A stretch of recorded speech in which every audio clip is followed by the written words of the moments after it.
Hello, everyone, and welcome to another episode of The Secret Origins of Mint Condition. I am your host, James, and this is the second part of the Who You Gonna Call? All Things Ghostbusters episode. I will once again be joined in this episode by Joe, Chris, and friend of the show and returning guest, Josh Bernhard, who is also the host of his own podcast, Trash Compactor, a Star Wars podcast. So please check that out, and I'm going to drop us right back into where we left off last time.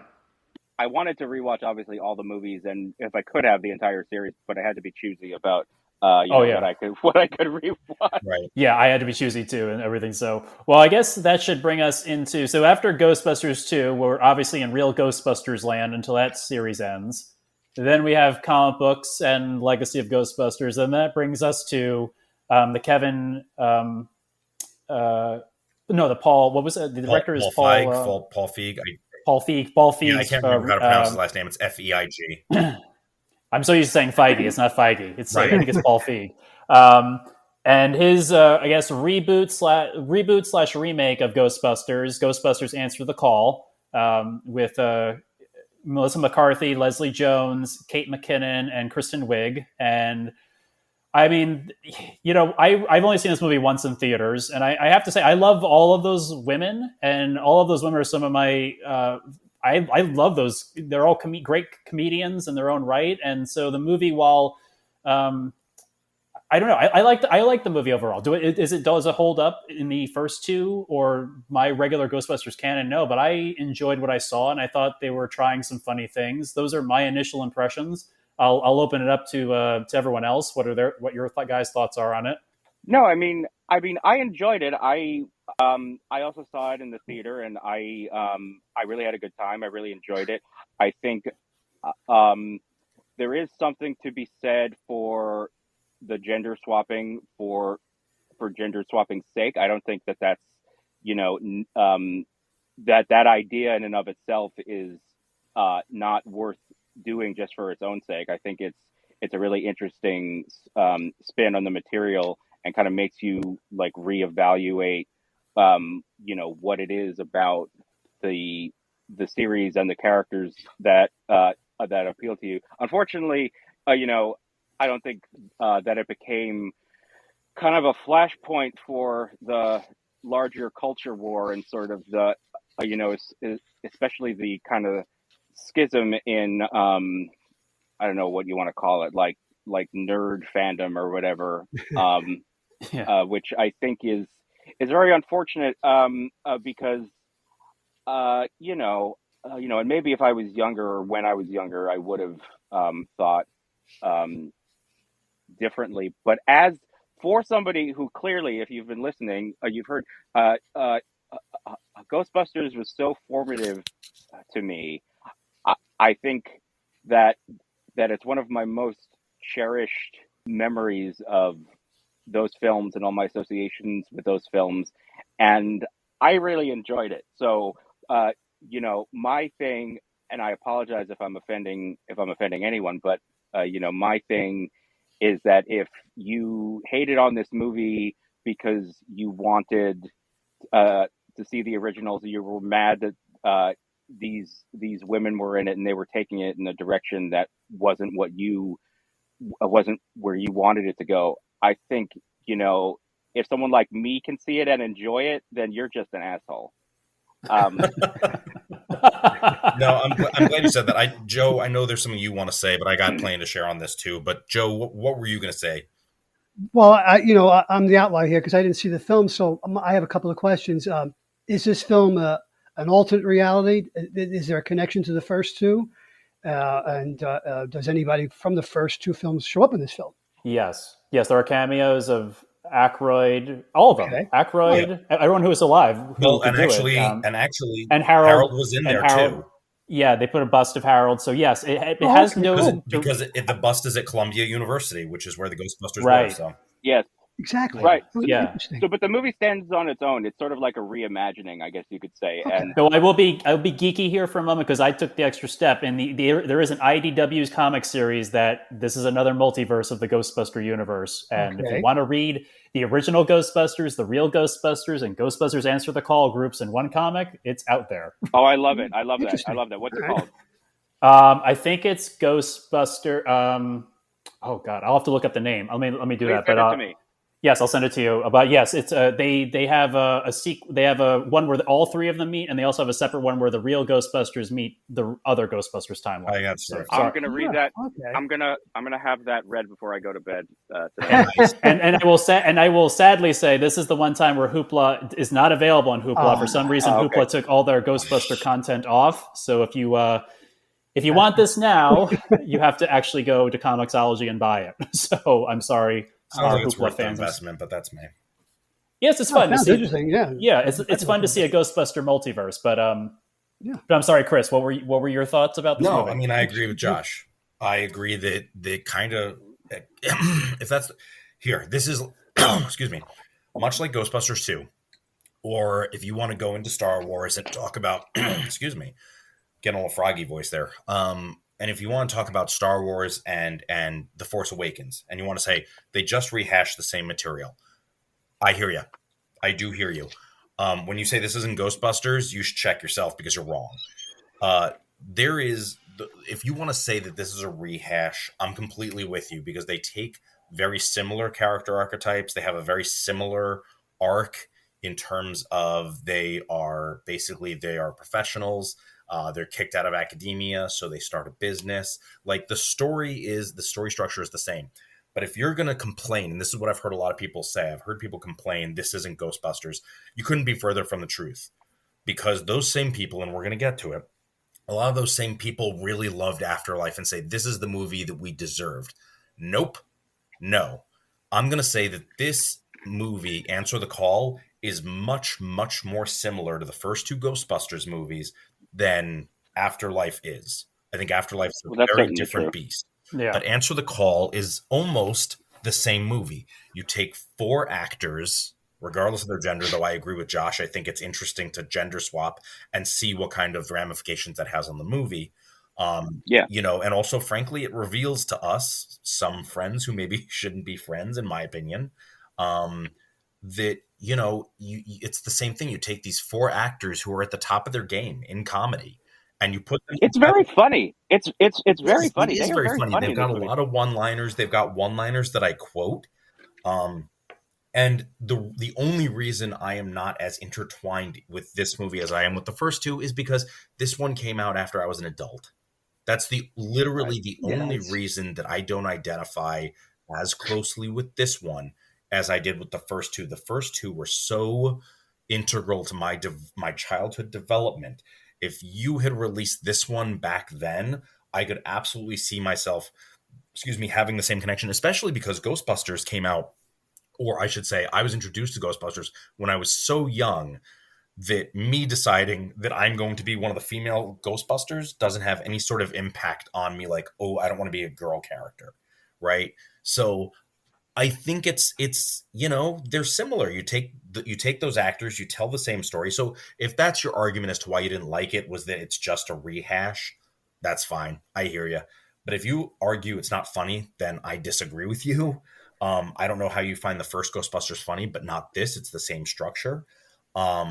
When you argue that it's just the girls doing it, okay, well then swap it. If this one had come first, then it would just be the men trying to doing the same thing. You know, so I think it's funny. I think it's creative in terms of like the ghosts that they introduce.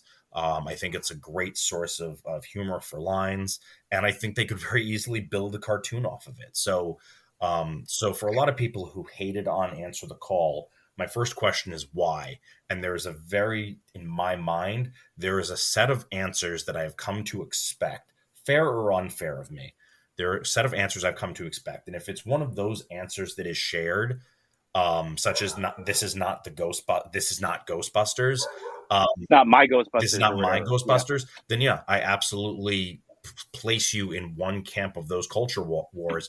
And I genuinely just don't have any interest in having a conversation with you because you're the same person who thinks it's not right to have a black stormtrooper. No, totally.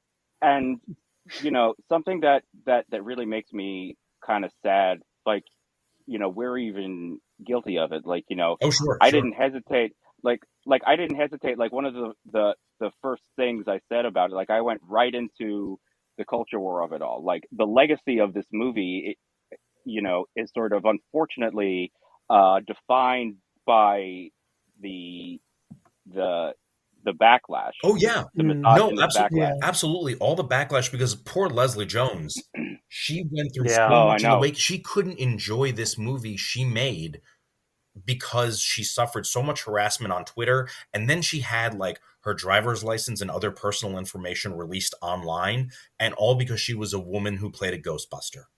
A black woman who played a Ghostbuster, and that's the only reason that this was harassment was visited on her. And you're right, that's awful that's going to be the legacy of this movie. It's one of the reasons why, and I know there's back history there, and I don't want to get too deep into it because I'll really be in the weeds on this.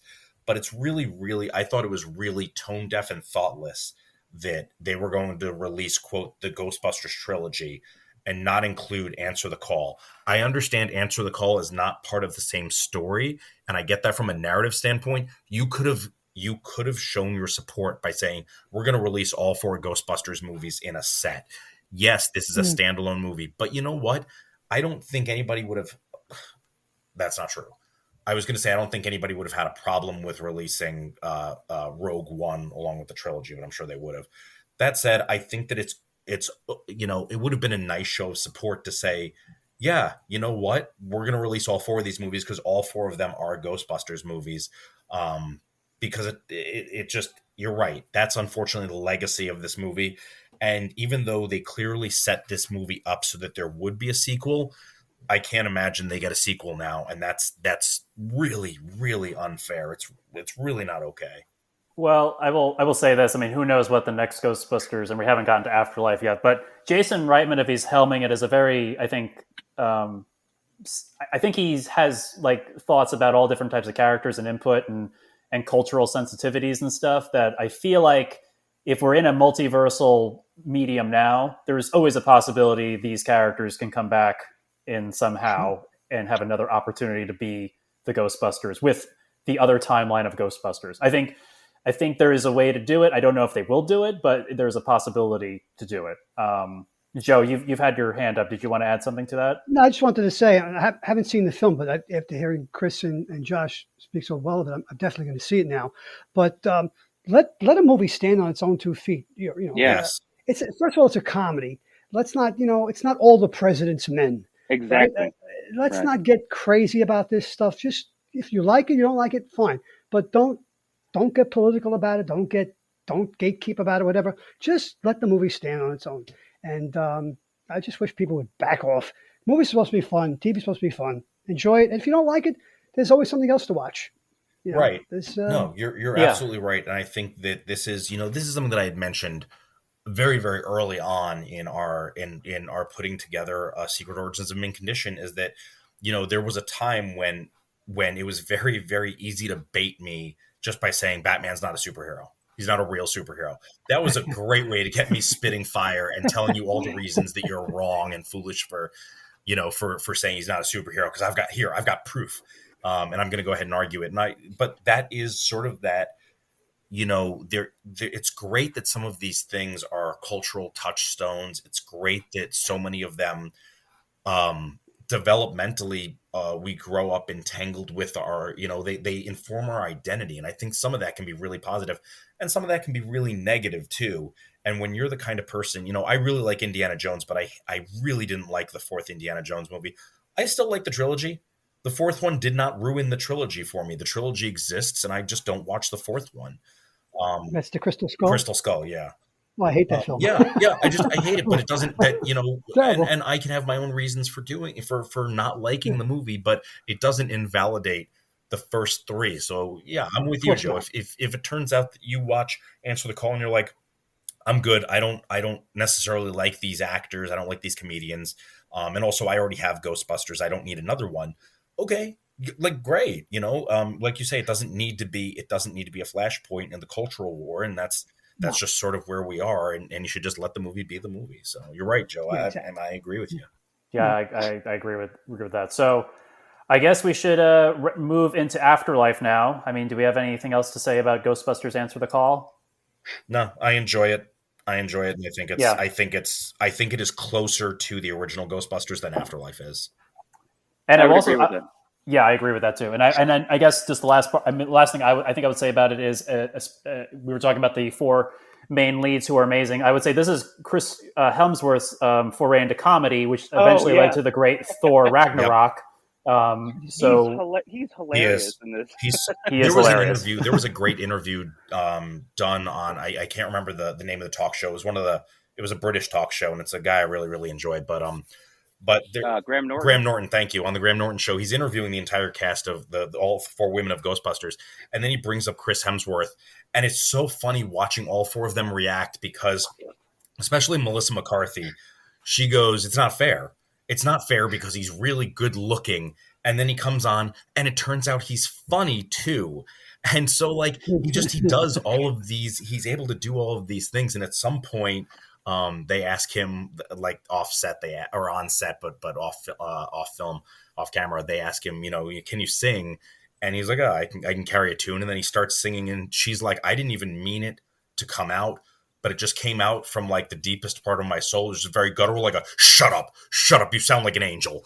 And it just makes me laugh. So like they express all this love for him, but it's one of those things where like they were discovering how talented he was. He is very, very funny in this movie, and his physical comedy is really good too. Yes, he's great. And like I said, it opened him up to other possibilities for the Thor character, and hopefully other work he's going to be coming down the road. So, all right, so Ghostbusters Afterlife. I guess we'll start with our initial impressions and break down the movie a little bit. I really enjoyed it. I was anticipating this movie for a long time, and obviously the pandemic pushed it back. And then when I finally, got to see it at home, I didn't realize the level of nostalgia and how choked up at the end I was going to get until I sat there watching it. So it's like one of the movies I rolled some tears on, and it's been a while. Yeah, are we going to quick question, because I do need to ask, because this matters. Are we doing spoilers? Yeah, I thought we might be, but I just want to let the audience know, because that is integral to some of the conversation. I think there will be spoilers, so heads up, there will be spoilers about Ghostbusters Afterlife.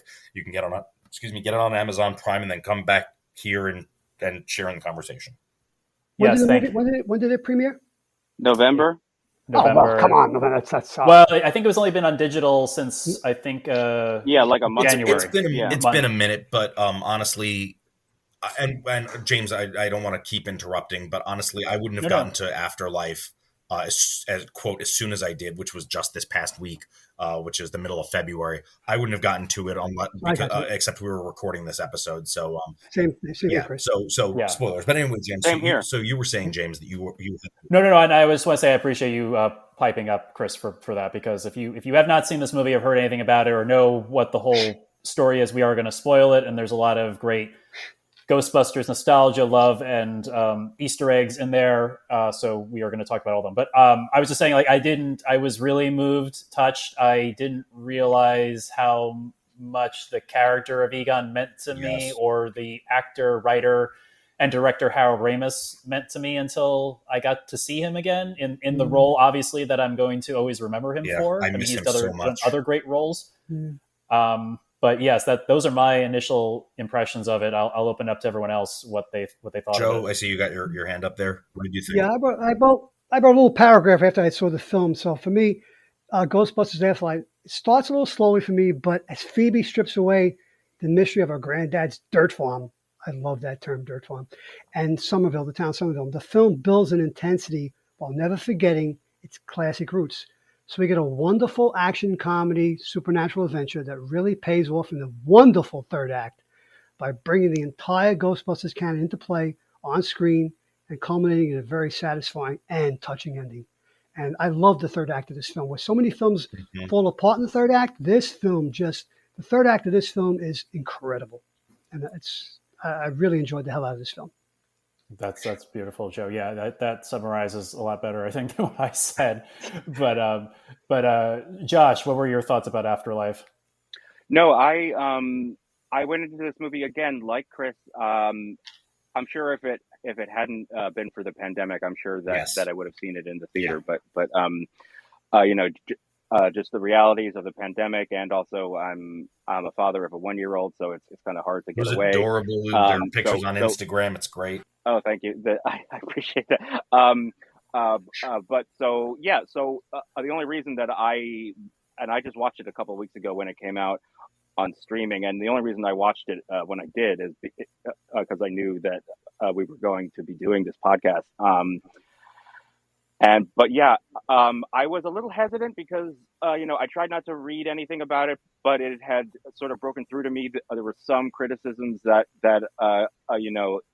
some people thought that it perhaps relied a little on nostalgia, which is sort of kind of a larger issue that I have with a lot of modern sequels and remakes and franchise um, film and TV for lack of a better term. But I put it on again with an open mind. I wanted to like it, but I was not prepared to absolutely adore it the way that Wow. I did. Yeah. I just really, it just really, I mean, it just really grabbed me. And, uh, you know, it, it is a completely different kind of movie. It's not, it doesn't follow the template of the first three. It's a different kind of story. It's about, Mm. it's about a family and kids, and it's about, uh, you know, you know, reconciling with um, uh, a parent, and reconciling with the past. And I was also unprepared for just how moved the way they used the absence of Harold Ramis, which could have been handled um, in many different ways. But I think they did something really smart. They used the gravity of Harold Ramis's absence and constructed the entire film around Mm. that. And because they were able to pull it off, I think the movie is just a wonderful, you know, it feels of a piece with the previous films, and narratively, um, it it it it doesn't feel like there was something missing. I think they almost had to make a different kind of movie to kind of grapple with the absence of Harold Ramis and the Egon character. And what they ended up um, doing, I just think was so, just well done and so earnest and so genuinely funny and just really sweet. And Joe, it was interesting. You said it started off a little slow, and I hear that. But something I think this movie did really well was they established these new characters Mhm. that do not fit into the archetypes of like the Ghostbusters characters that we're used to from the other films. Like this is a whole different kind of story, and I just thought that they did such a good job of making them fully fleshed three-dimensional characters that you really understand and you recognize, and they feel, I mean, none of it feels like hackneyed. Like they all feel like real people. You buy the relationships, you you empathize with them, and they're also all really funny. They Mm. all Yeah, have their real they all have these like really genuinely funny moments.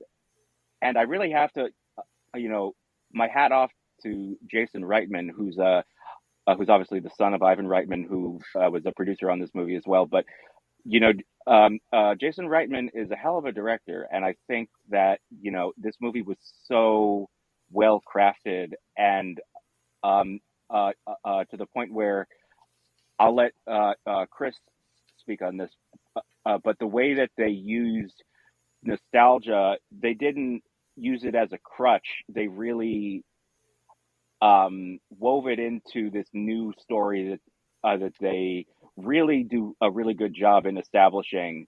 That it just sort of, I mean, I don't know. Again, the first the I mean, Ghostbusters is in my DNA. So I'm sort of genetically predisposed to like something like what we got, but I know that if it wasn't as good as it was, I would have I I I would have called it out, and that's sort of my initial and then some impressions. No, that's wonderful, Josh. Chris, what were your impressions? Yeah, so I also came to this with a little bit of I knew the original cast was going to show up, so I knew that was a thing.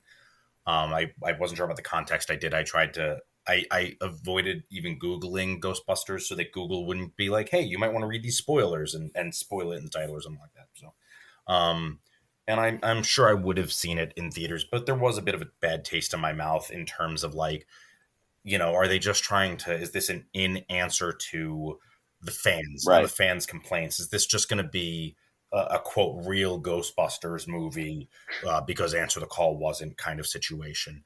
And I wanted to believe that wasn't the case. So but I went in with a little bit of a grain of salt, especially because, like I said, the first two Ghostbusters movies are so entangled with my childhood and my development that watching them feeds my soul. But the movies themselves don't do that without the history. If you show me Ghostbusters today for the very first time, I'll enjoy it, I think, but it won't feed my soul, if that makes sense. Sure. So I wasn't expecting this, but this one, Afterlife, absolutely. While I enjoy Answer the Call, it doesn't feed my soul. This one does.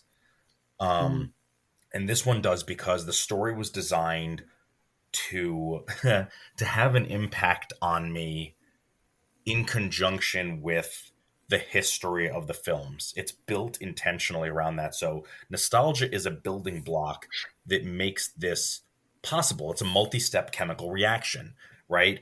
In chemical reactions, sometimes it's not enough that you just have one reaction. Sometimes you need a first reaction that creates a resource that's then burned up in the second step so that you can get the full chemical reaction, if that makes sense. All right. You need to create a resource with one reaction so that can be used in the second reaction. And I think that's the way nostalgia was used in this film. Without the building block of the nostalgia, you cannot create this film. I will say that I definitely did. I cried at the end. I wasn't expecting it. And the reason I wasn't expecting it was because I didn't miss Harold Ramis throughout the movie because he was there. They did a great job of making him the linchpin of the story, but they didn't really make, in my opinion, his absence, like the absence of the absence of Egon is a linchpin, but the absence of Harold Ramis isn't, because he's in the movie throughout. We see him in that really, really wonderful opening sequence to the movie. And then we see him throughout the movie, whether as the, moving the chess pieces or as the light bulb. So he's present throughout the movie. And I thought, wow, what a really lovely way to depict him. I'm going to get to this in a moment, but I called Josh when I finished watching the movie, and Josh kept using the word lovely. And he's like, I feel silly that I can't. I'm like, no. Lovely is the word to describe the movie and the tribute to Harold Ramis. So I think lovely is right. So I was enjoying the movie, and then we hit the end. And from the moment that we see his hand on Phoebe's helping her steady the proton beam, that the tears just started flowing. Yeah. Like I just started crying. Like it started with a single tear from each eye running down my cheeks. And then I was like, oh my God, we're actually going to get to see him. And it was in that moment that I suddenly felt this very, very deep sense of loss and sort of and it's the most bizarre thing, but a bit of an ache because I never knew Harold Ramis ever. I don't know anybody connected to Harold Ramis, and I don't consider him like a personal artistic influence or anything like that. He's influenced me as an artist, but I don't think of him as like a primary influence. I was very upset when he died, but I didn't realize just how deep that ran and how much I missed the man himself, this man I've never met and have never known, until I saw the end of the movie. I got very sort of shaky. Like I could feel a little bit of adrenaline running through my body, but I felt the loss so acutely when I actually got to see him, see his face. What a beautiful tribute that they don't. I'm sure they could have dug up some of his old dialogue from the archives to put together some lines for him. They don't do that, but his facial expressions they're spot on. It is absolutely the best use I've seen of CG to bring a character back. And it's funny because it made me think a little bit of Harry Potter. At the end of Harry Potter, Dumbledore says, Harry, you're the only one who could really use the resurrection stone, because I would have used it to bring back people who are at rest, whereas you used it to enable your own self-sacrifice. I did not feel like this was exploitative. I felt like this was a way to tell a really lovely story that centered Egon's character. And you're right, Joe. It does start off slow. It really builds suspense. And this is why I think it's so different than the other Ghostbuster movies, right? Because this one, I actually checked the timestamp. We were 28 minutes and 40 seconds in before we actually saw paranormal activity happen. Outside of that opening scene, we actually see the chess piece move. We see it in motion. Not just she wakes up and it had been moved. We actually see a chess piece in motion. And that's way longer than any of the other movies, when we actually see the ghosts much sooner than that. But it's very different than the other three ghosts, its three predecessors, because it is such a slow build. But man, this to me felt like the type of, it didn't feel like the other Ghostbusters movies. This felt like the story that I said that I had the privilege of growing up and aging with the Ghostbusters movies. So by the time I hit where I'm at now, which is 37, now I was ready for this kind of a movie that for me fired on all cylinders. Josh, so as soon as the movie was over, I called Josh because he and I grew up with it. It informed a lot of our friendship. And just really quickly, I just want to jump in. So please. So I missed the call. No pun intended. And good one, Josh. and then a few minutes later, I saw that you had texted me, Chris, and you said that you had just seen Afterlife, and then I saw the missed call, and I was like, "Oh shit, I gotta call him back right now." Yeah, it was. I think it was around 10:30 my time or something like that. No, I think yes, something like that. And I had to talk about it. I was actually jittery for about an hour after that, because it had affected me so much more than I was expecting. And there are other, Josh and I talked about, okay, well, how much does nostalgia play a part in this? And the nice thing is we actually have a couple of parallels that we can draw, such as the return of Star Wars, and how instrumental it was in our development as children and as artists. I was still able to look at those other films with a more critical eye, look at the new Star Wars films, and this is what I like. This is the content I like. This is the content I don't like. Here's why. And I felt like I was able to do that with Star Wars. And so I think I could do it with Ghostbusters too. I hesitate to say that I thought this movie was perfect, but man, I gotta be honest. I loved everything about this movie, and I don't want to go into many details because I'll just literally list everything. But I just thought it was from start to finish. I just thought it was a fantastic movie, and this is one that's like, no, I'm literally going to buy this on disc because I'm not okay with not being able to watch this whenever I want. Yeah, we talked about that offline last night, Chris. Yeah. I'm going to do the same thing about it. This film is a lot to me. It's a coming of age film, obviously, for Phoebe.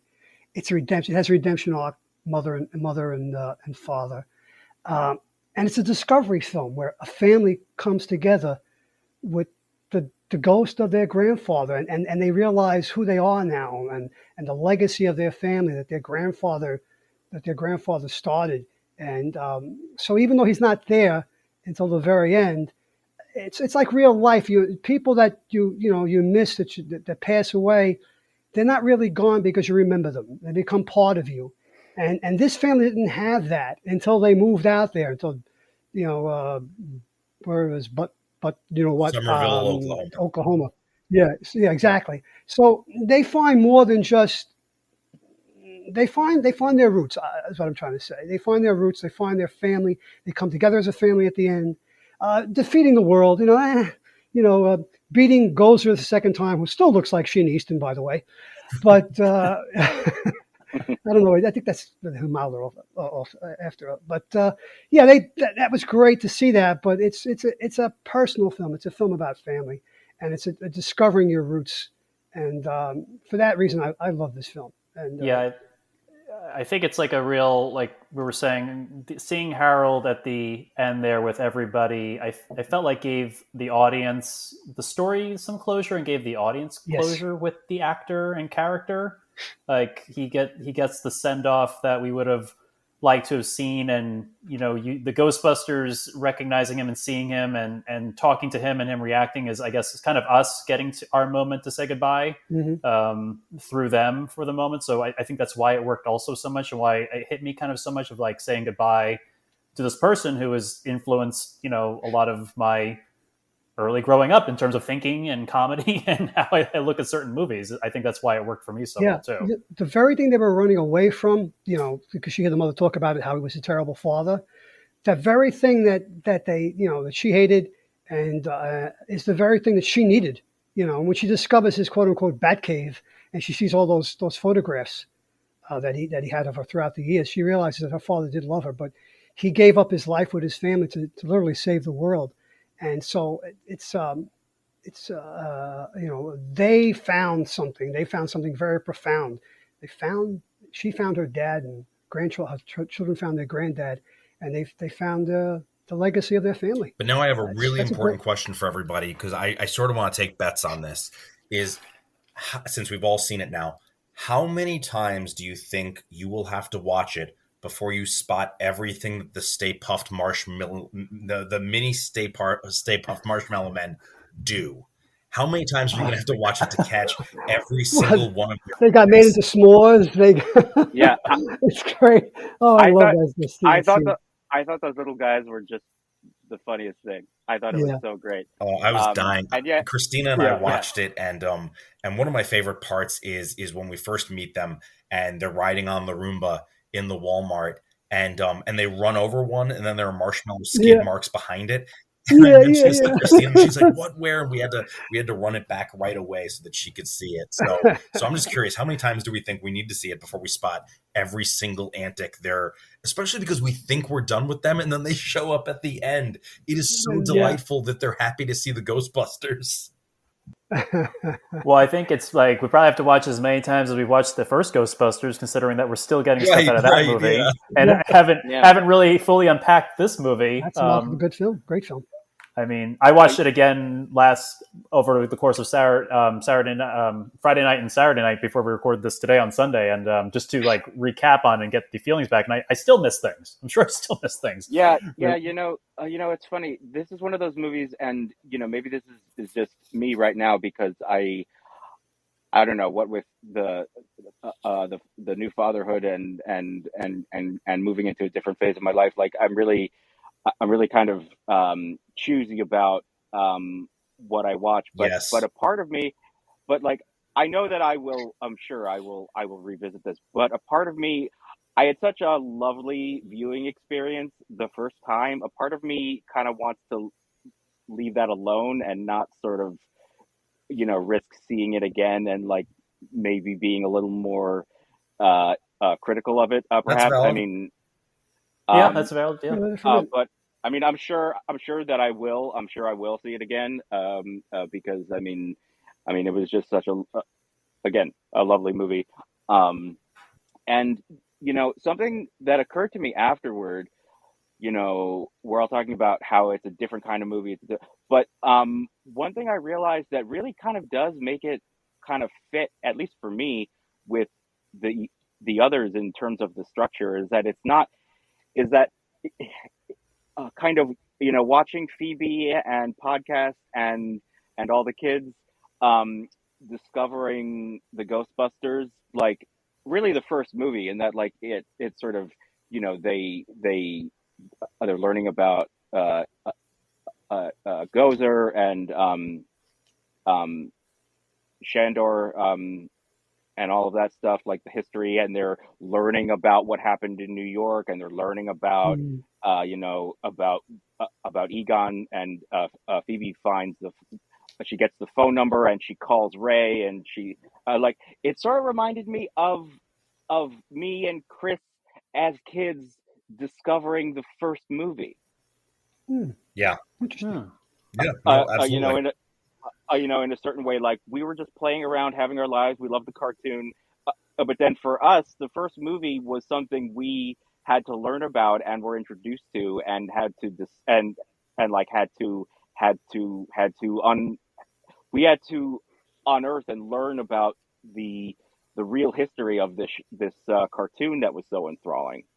That's I a don't good. know. I don't know. No, that's a very good Go ahead. analogy, Josh, of like unpacking this movie. Like unpacks the way you had to unpack it in childhood. I mean, that's it's very poignant, and it's it's a great emotional connection you can have with this film and the way it lays out. I think that's beautifully said. Yeah. So in that way, like and like we are talking, I think the generation for which, for better or worse, those movies are so foundational. I think, a part of the form this movie takes on sort of reflects the experience of a certain generation of children, Right. which I thought was Absolutely. kind of interesting. Absolutely.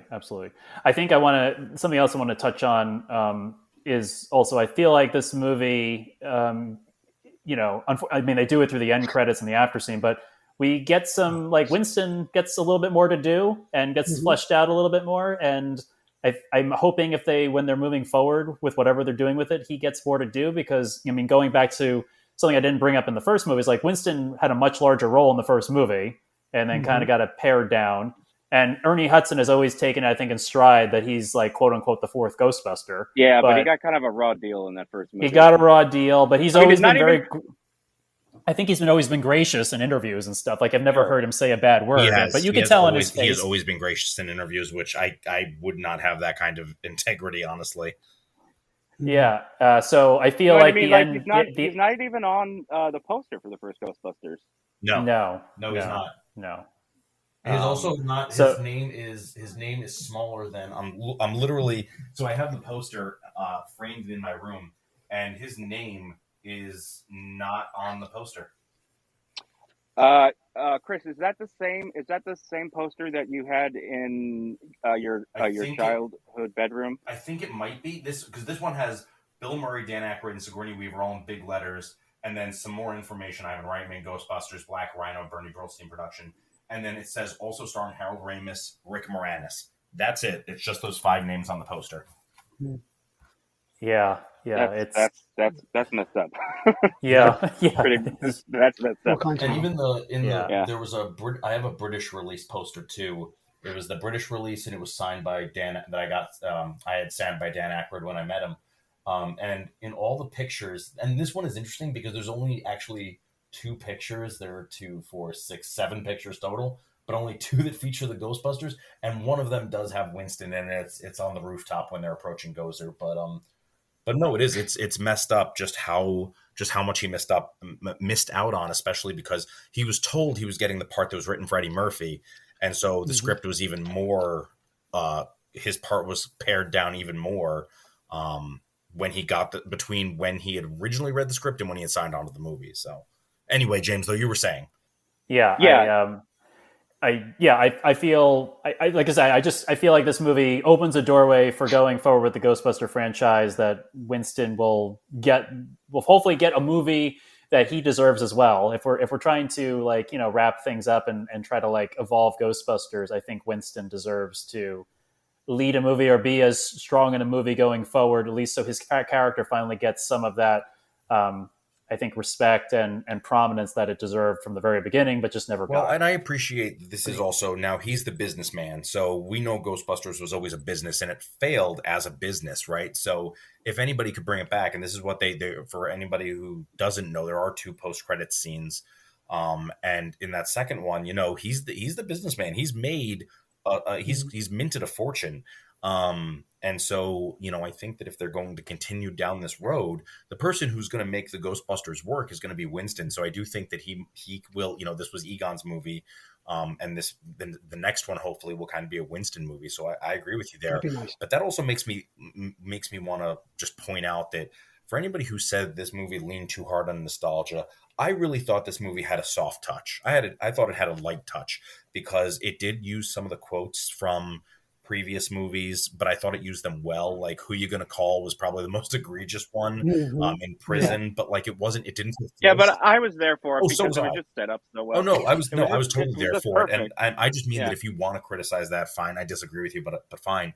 But I love that Winston at the very end he's talking about how the Ghostbusters taught him that, and this is just a callback to a line that isn't used as much from the first movie. But in the first movie, when they think they've defeated Gozer just because they have disappeared, and it's gonna, next it's gonna be Gozer the Traveler.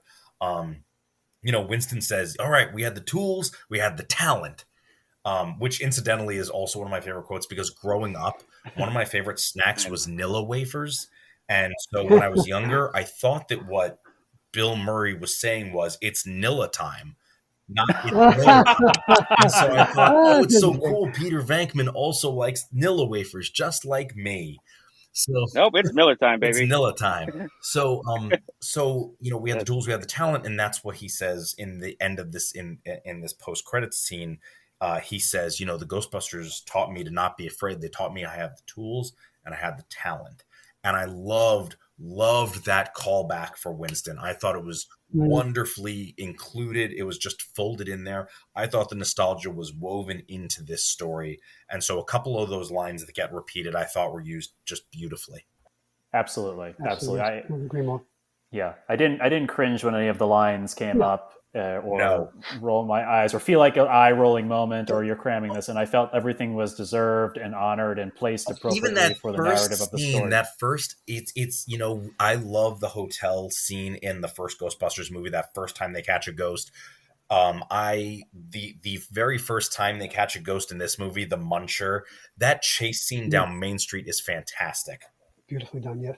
Mm-hmm. Yeah, absolutely.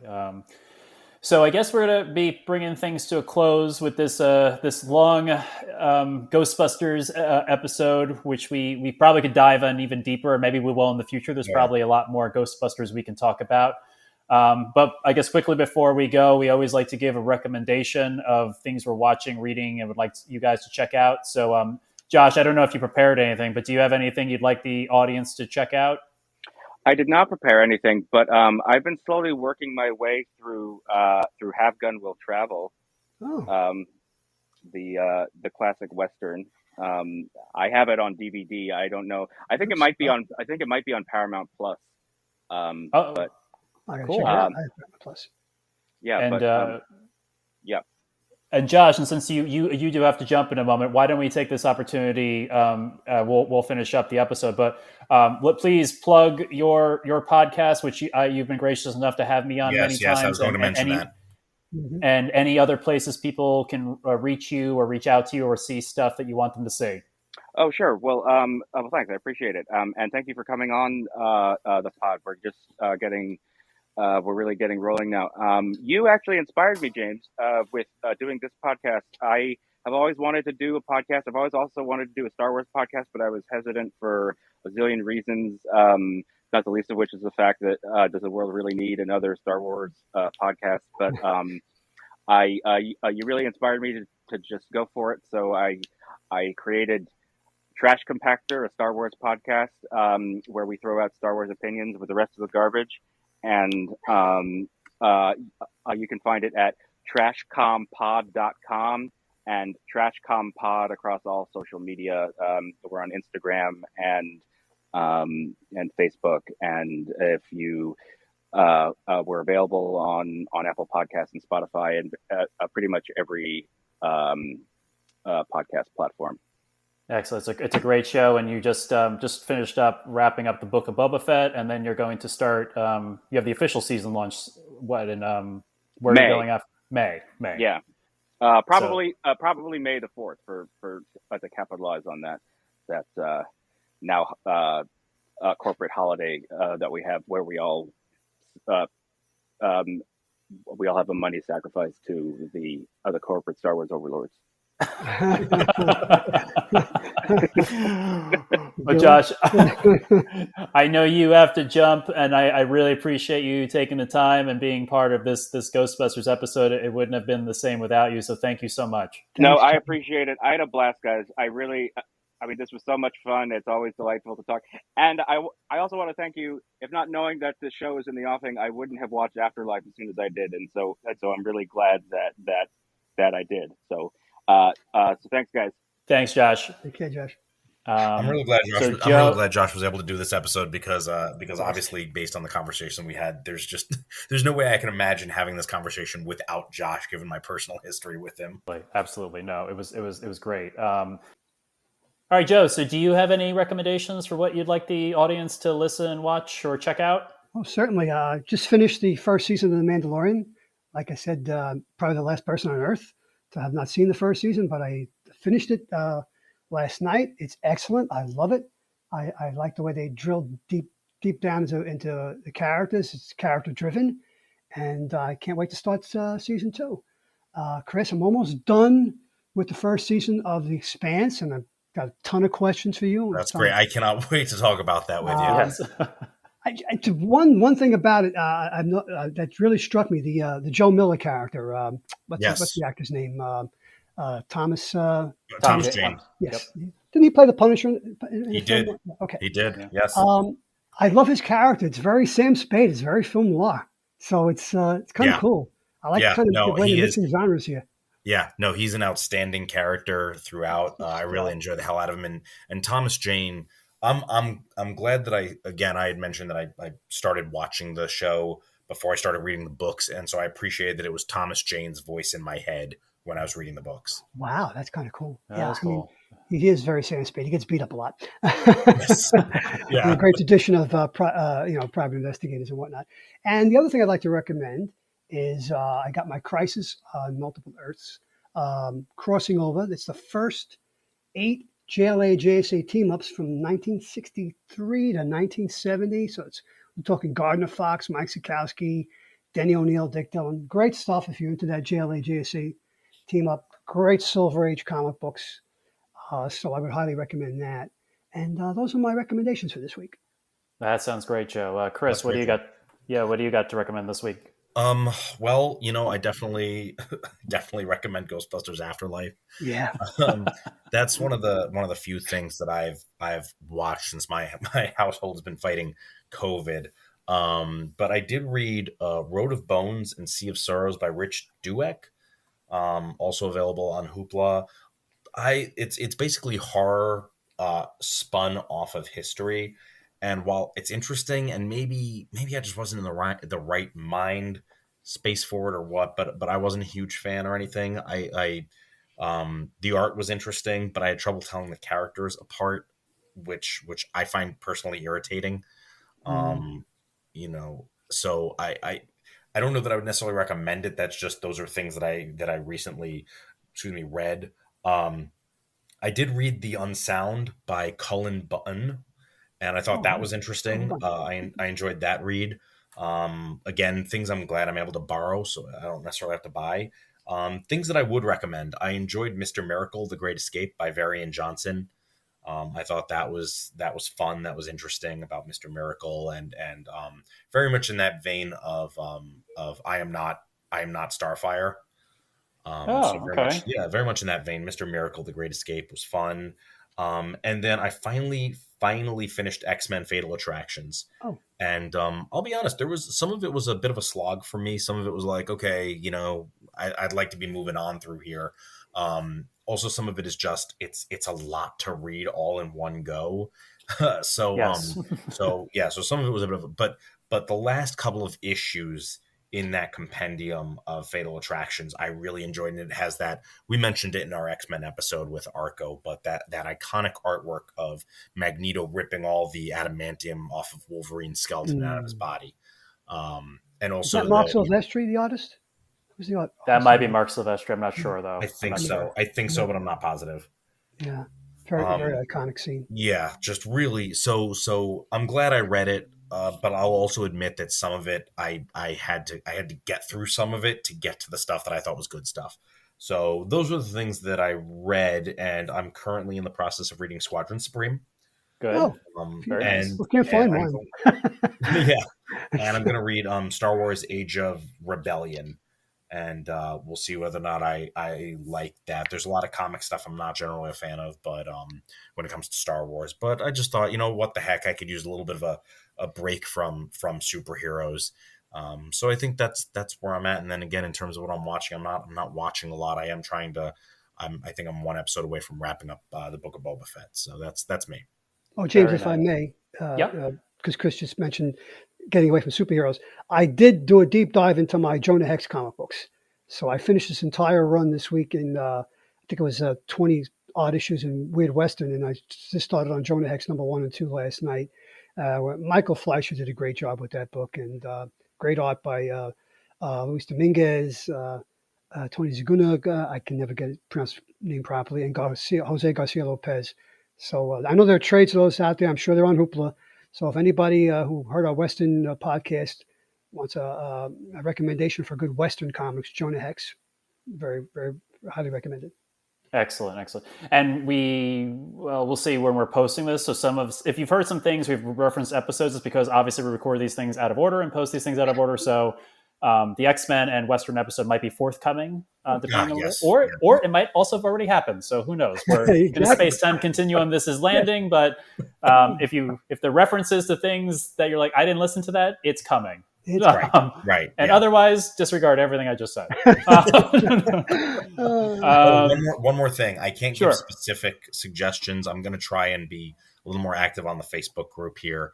So I can't give specific suggestions because I don't know what's going to drop. But hockey, watch hockey. There are a lot of teams that are exciting to watch right now. I was just talking to Joe about this yesterday. Mm-hmm. The Rangers are scoring more goals, and they're probably going to pick up another forward in by the trade deadline, which is in March.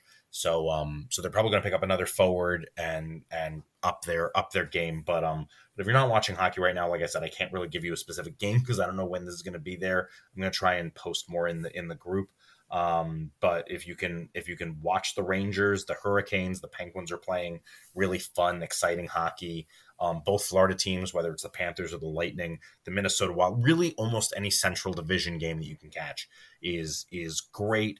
And the Vegas Golden Knights, I think, are about to become, and I'm not the only one, are about to become a lot more dynamic with Jack Eichel. So if you're up a little bit later and you feel like watching one of the later hockey games, Vegas is always worth watching. So I'll say. Excellent. That's great, Chris. That's great.